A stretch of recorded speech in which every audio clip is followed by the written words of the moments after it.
Yun, isang experience na naman ang isi-share ko sa'yo. Bago lahat, intro muna. Intro, pasok. Isagal ni Para Isagal ni Para. Yun na nga kasi yung mga bakon na natin. Yung mga bakon pa na. Ito mga ito. Yan.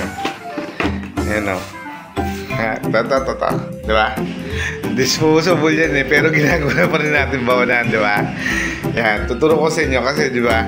Ang hirap tanggalin nung pagkakalo mo. Kaldereta, adobo, mamantika, yung ulam mo. Ang hirap tanggalin nung ano. Mamantika pa rin, no? Pero sa ginagawa ko yun, no? Rinig mo. Pero, ano yan ha? Iba yung ibang marami magagalit sa akin ito. Marami magagalit. Sigurado yan. Kasi simple lang yung ginawa ko dito ha. Hindi ako gumamit ng special na dishwashing ha. Hindi ako gumamit dito para matanggal yung oil na yun. So, kahit naman gumamit ka ng mga dishwashing na yun, is ganun pa rin naman, ma-oil pa rin naman siya. So, na-experience, alam ko, na-experience nyo yun. Experience nyo yun. Okay. So, ngayon, panoodin nyo to ha. Panoodin nyo hanggang katapos ha, para malaman nyo kung paano. Ha? Paano malaman nyo? Sige. Eto na. Pasok.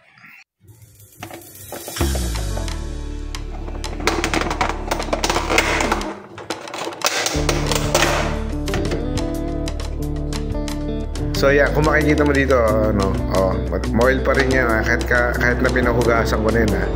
Ayan pinahugasan ko. Ito lang ang ginamit ko. Ito lang, ito naman ha. Yan okay, so mapula na siya. Pinupunas ko lang yan pupunas lang natin yan dyan lagyan natin ito dito. Lagyan natin konting tubig yun para magbula.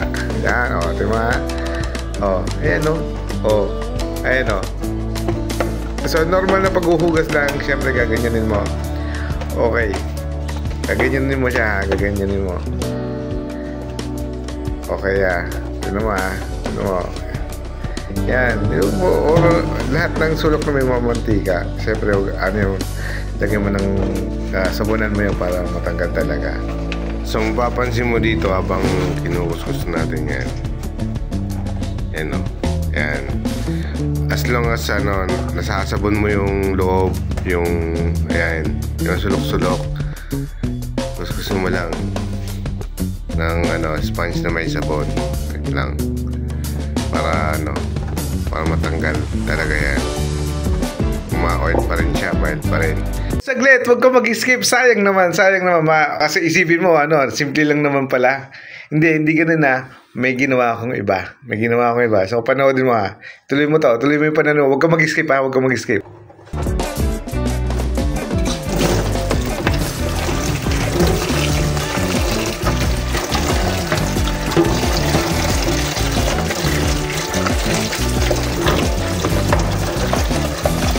pakita ko sa inyo ha. Tapos na natin. Ayan. Okay.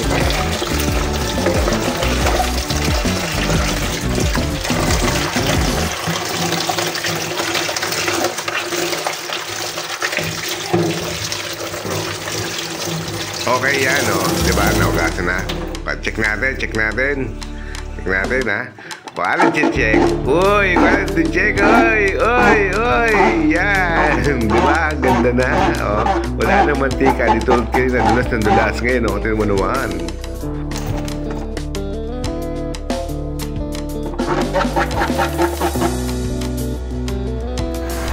Yun, sana may natutunan ka doon. At meron pala akong mga binibenta dito sa baba, yung mga description. Yan, mga nakasulat naman dyan. Sana makabili ka. Thank you sa panonood.